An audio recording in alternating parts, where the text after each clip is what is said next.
Louvado seja nosso Senhor Jesus Cristo. Hoje é dia 24 de dezembro, estamos no quarto domingo do Advento e o evangelho de hoje é de Lucas capítulo 1, versículos 26 a 38. Naquele tempo o anjo Gabriel foi enviado por Deus a uma cidade da Galileia chamada Nazaré, a uma virgem prometida em casamento a um homem chamado José. Ele era descendente de Davi e o nome da virgem era Maria. O anjo entrou onde ela estava e disse: "Alegra-te, cheia de graça, o Senhor está contigo." Maria ficou perturbada com estas palavras e começou a pensar qual seria o significado da saudação.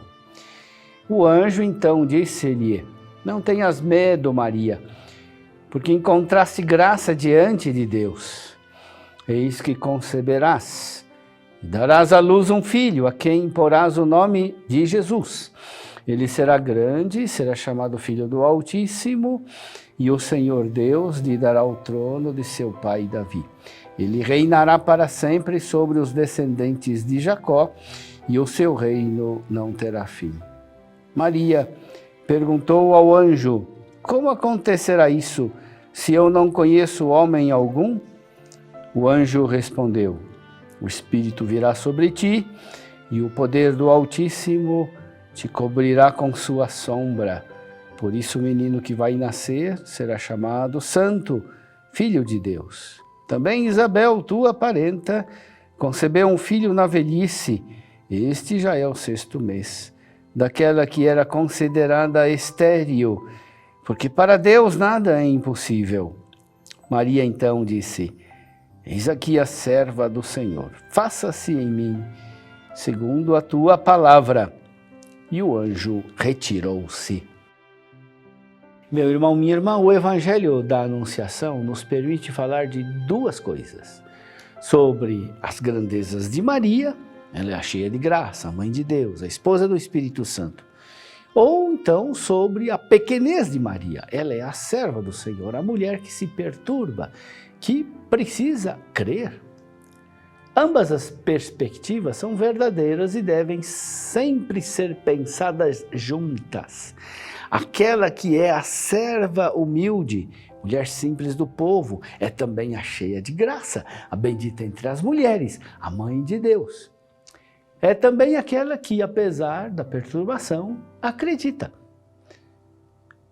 Ao contemplarmos Maria, corremos o risco de imaginar que nela tudo foi fácil e transparente.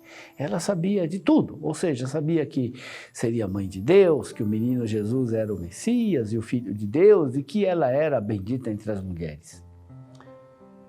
O Evangelho não fala dessa forma, pelo contrário, mostra-nos Maria caminhando na fé, andando na obscuridade da fé, nem sempre entendendo os caminhos misteriosos de Deus.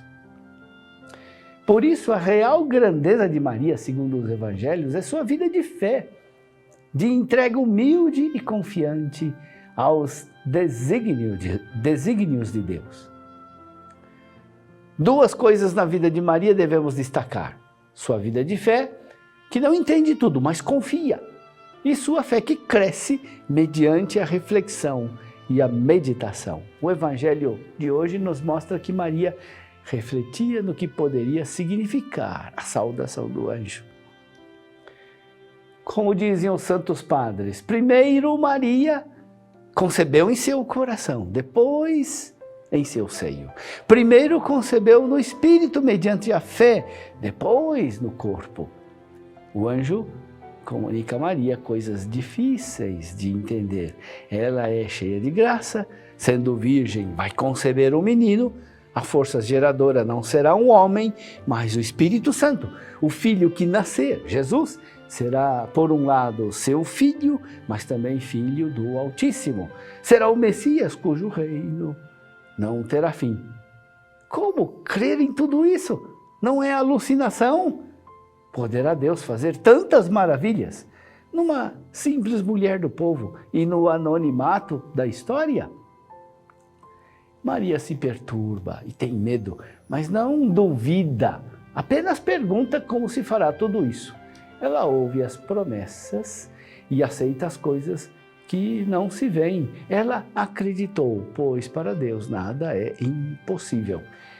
Na carta aos Hebreus temos a seguinte definição: a fé é a antecipação das coisas que se esperam, a prova das realidades que não se veem.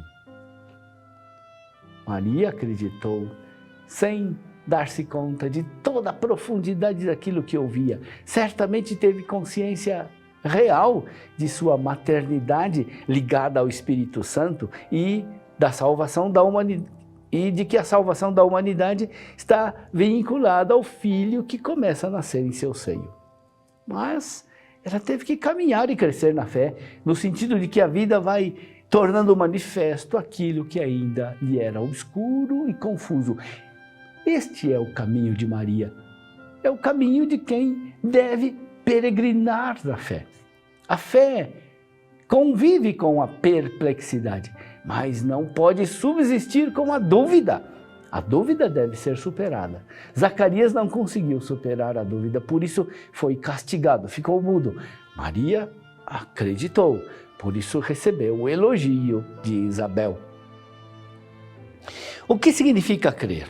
Crer significa confiar apesar da obscuridade, acolher apesar de não ver claro, porque é Deus quem está falando.